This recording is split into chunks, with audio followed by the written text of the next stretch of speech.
The speed of evolution in digital marketing in the past year has never been seen before. 2020 advanced the progress of digital marketing by 5 to 7 years ahead of its time. What does that mean for us marketers? Well, here's a simple answer. Right now, more than ever, we should be paying close attention to the latest trends and what is so going on around the world of digital marketing. So here are my 5 digital marketing trends that you need to be focusing on in 2021. Tip number 1 is increasing in voice and visual search. Over the last year, we have seen an insane amount of uptick in voice search with things like Alexa, Google Home, Siri HomePod, and people being using that. About 1 in 4 American homes are now using some sort of search-related things, whether that's listening to podcasts or just day-to-day help. Talk about voice, one of the big things is also going to be a big focus going into the years to come, including this year, is going to be visual search. There's going to be a lot more attention put towards tools like Google Lens, enabling customers to search whatever they can see. It predicts that marketers are probably going to have to focus a lot more when it comes to visual search, and that in itself, the SEO game is going to change very, very soon. Just to kind of give you an idea, Pinterest was one of the original social networks to go into the visual search and launch that and onto their platform. That being said, going back to voice in itself has become a major player in Q4 of 2020 going into 2021 on the social media playgrounds with apps like Clubhouse that I've already talked about in some of my previous videos that are absolutely blowing up, and things like Stereo as well as Twitter Spaces. Facebook and Instagram about to release their own one. So voice and visual search, not only on a day-to-day in-home usage, is going to take an insane uptick, but also the social platforms that are going to be seeing a massive rise in 2021.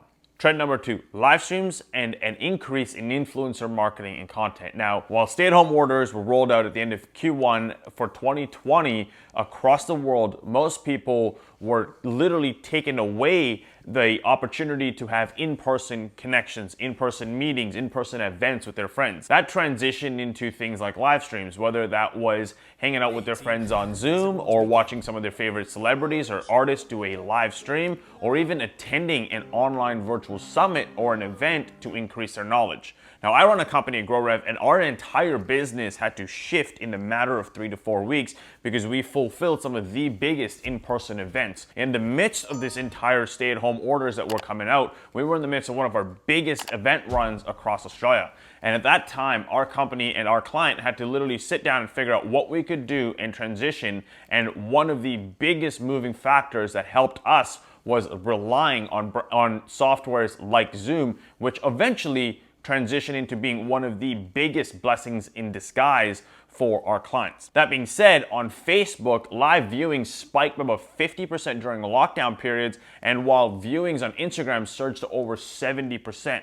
That just goes to show you the amount of content that was being consumed at an insanely eviscerating rate online while people were stuck at home sitting on their couches or just trying to find something new to keep themselves completely entertained. Human-driven content like influencer live streams have the ability to create trust and tap into in-the-moment connections with the end consumers.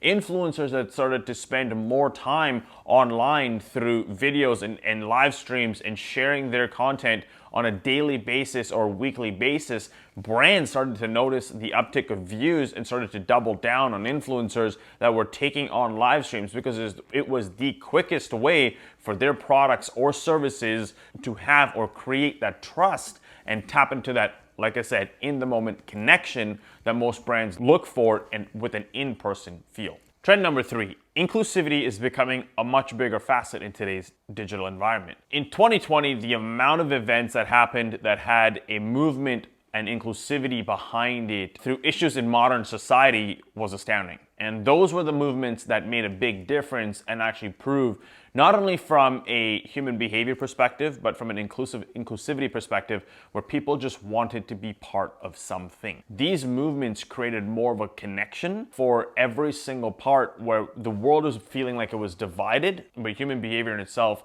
wanted to come together. A study by Accenture showed that cultural shifts towards inclusivity is also impacting purchase behavior, with over 41% of shoppers shifting away from retailers which don't reflect their views on identity and diversity, and 29% are willing to switch brands completely if they do not show enough diversity in their brands. Brands which are openly showcasing their involvement in inclusive causes will see benefits and drive deeper connections with their buyers, and the opposite will also be true, where brands that are seen to be non-inclusive will start to see major impacts in 2021. That leads me to talking about what is going to be trend number 4, user-generated content to enhance the customer experience. User-generated content has become one of the most important things that customers are craving and enjoying an experience with their brands that are much easily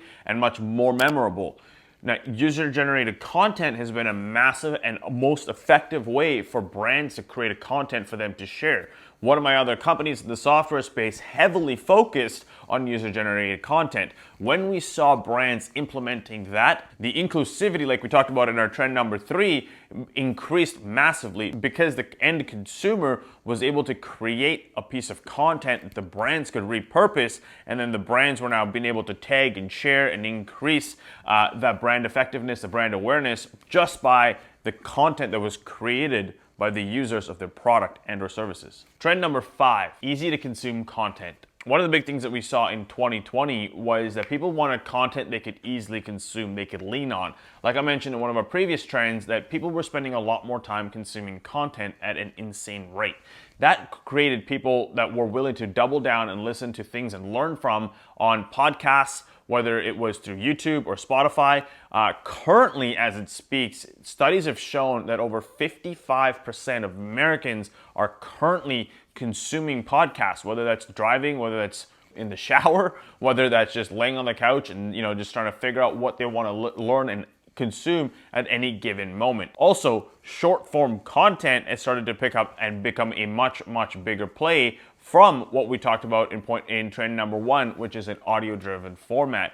Apps like Blinkist, where you can consume a book in a very short amount of time through audio form, has also been one of the biggest game changers in today's digital audio environment. One of the biggest apps in the lockdown that took an insane amount of trend was TikTok. That entered the market at a perfect amount of time. It made content creation in short form bites so easily consumable and keeping people entertained while having the fear of what the media was being driven, and having people understand that there's still light at the end of the tunnel is a reason, in my personal opinion, as to why TikTok was the biggest phenomenon in 2020. Now, if you paid attention to what that short form content and consumption did with TikTok during the pandemic, it also made other legacy platforms like Instagram launch Reels and YouTube launch Shorts, which is now becoming one of the fastest growing products on each of those platforms.